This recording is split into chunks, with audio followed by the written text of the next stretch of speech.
खुदावंद यीशु मसीह के नाम में सबको सलाम। आप जिस चैनल के थ्रू इस वीडियो को देख रहे हैं उस चैनल का नाम है वाइप ऑफ द गॉस्पल। तो बेशक ये अंजील की आवाज़ है और ये तमाम वीडियोस आपके लिए, आपके ख़ानदान के लिए, हम सब के लिए बरकत का बायस होंगी। ज़रूर इस चैनल को लाइक करें, सब्सक्राइब करें। खुदावंद आपको बहुत बरकत दे, आमीन। खुदावंद यीशु मसीह के नाम में सबकी सलामती हो। आज हम ख़ास बात सीखने को हैं खुदावंद के कलाम मुक़द्दस में से। ज़बूर 119 और उसकी नामी आयत है। खुदावंद के जिंदा पाक कलाम में लिखा हुआ है, जवान अपनी रविश किस तरह पाक रखे, तेरे कलाम के मुताबिक उस पर निगाह रखने से, आमीन। तो इसमें जो ख़ास बात है, इसमें एक सवाल पूछा गया है कि जवान या नौजवान किस तरह अपनी राह पाक रख सकता है या पाक ज़िंदगी बसर कर सकता है।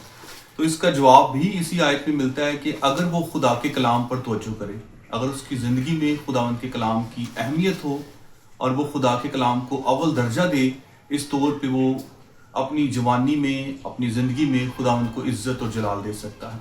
और सबसे ख़ास बात अगर हम देखें तो ज़बूर 1 जो है वो बेशक हमें खुदा के कलाम से प्यार करने के मुतल्लिक, बुरी राहों से दूर रहने के मुतल्लिक हमें बताता है। और ज़बूर 1 ही में हम ये जान पाते हैं कि कैसे हमारी ज़िंदगी जब कलाम के साथ जुड़ जाती है तो वो बाबरकत बन जाती है। तो मैं ज़रूर ज़बूर जो पहला ज़बूर है उसको पढ़ना चाहूँगा ताकि हम उस पर गौर कर सकें और इस सवाल का जवाब ढूंढ सकें कि जवान किस तरह अपनी राह को पाक रख सकता है, जवानी में किस तरह खुदा की इज्जत कर सकता है। पहला ज़बूर है, उसमें लिखा हुआ है, मुबारक है वो आदमी जो शरीरों की सलाह पर नहीं चलता और ख़ताकारों की राह में खड़ा नहीं होता और ठठाबाजों की मजलिस में नहीं बैठता। अगर पहली आयत को देखें तो यहाँ पर 3 काम हैं जो एक शख्स के लिए ज़रूरी है, और वो है कि मुबारक वो शख्स है जो शरीरों की राह में खड़ा नहीं होता, शरीरों की सलाह पर नहीं चलता और ख़ताकारों की राह में खड़ा नहीं होता और ठठाबाजों की मजलिस में नहीं बैठता। हमारा चलना, हमारा उठना और हमारा बैठना कैसा है।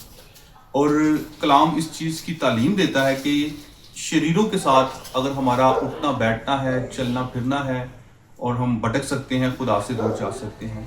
और बहुत से नौजवान हैं जो जवानी में शायद ऐसा काम करते भी हैं कि उनका उठना बैठना ऐसे लोगों के साथ होता है जो खुदा से प्यार नहीं करते, जो खुदा के कलाम से प्यार नहीं करते। और दूसरी आयत में ख़ास बात यह है कि बल्कि खुदावंद की शरीयत में उसकी खुशनुदी है और उसी की शरीयत पर दिन रात उसका ध्यान रहता है। जवान बाबरकत ज़िंदगी बसर कर सकता है, अपनी जवानी खुदावंद को दे सकता है जब उसका ध्यान, उसका ज्ञान खुदा के कलाम पर लग जाता है। और यहाँ तो नसीहत है कि दिन रात उसका अगर ध्यान खुदा के कलाम पर रहता है, वो उस दरख्त की मानिंद होगा जो पानी की नदियों के पास लगाया गया है। ऐसा दरख्त जो पानी की नदियों के पास है वो ज़रूर फलदार होता है, बढ़ता है और सरसब्ज़ो शादाब रहता है, उसकी ज़िंदगी में बरकत आती है। इंसान अगर इस तौर पे अपने आप को देखे तो खुदा के कलाम के साथ अगर हम जुड़े हुए हैं तो हमारी ज़िंदगी बाबरकत ज़िंदगी है। वो अपने वक्त पर फलता है, जिसका पत्ता भी नहीं मुरझाता, सो जो कुछ वो करे बारबर होगा। शरीर ऐसे नहीं बल्कि वो भूसे की मानिंद है जिसे हवा उड़ा ले जाती है। इसलिए शरीर अदालत में कायम ना रहेंगे, ना ख़ताकार सादकों की जमायत में, क्योंकि खुदावंद सादकों की राह जानता है पर शरीरों की राह नाबूद हो जाएगी। तो मैं समझता हूँ कि एक ज़बरदस्त बात है कि अगर हम अपनी जवानी खुदावंद को दें और नौजवानी की उम्र में ही खुदावंद के कलाम पर तवज्जो करना शुरू करें, तो खुदा का कलाम फरमाता है कि हमारी ज़िंदगी बाबरकत होगी और हमारी ज़िंदगी में वो सब कुछ खुदावंद मुहैया करेगा जो खुदा देने का वादा करता है। इस पैगाम के वसीला से खुदावंद हम सबको बरकत दे। गॉड ब्लेस यू, आमीन।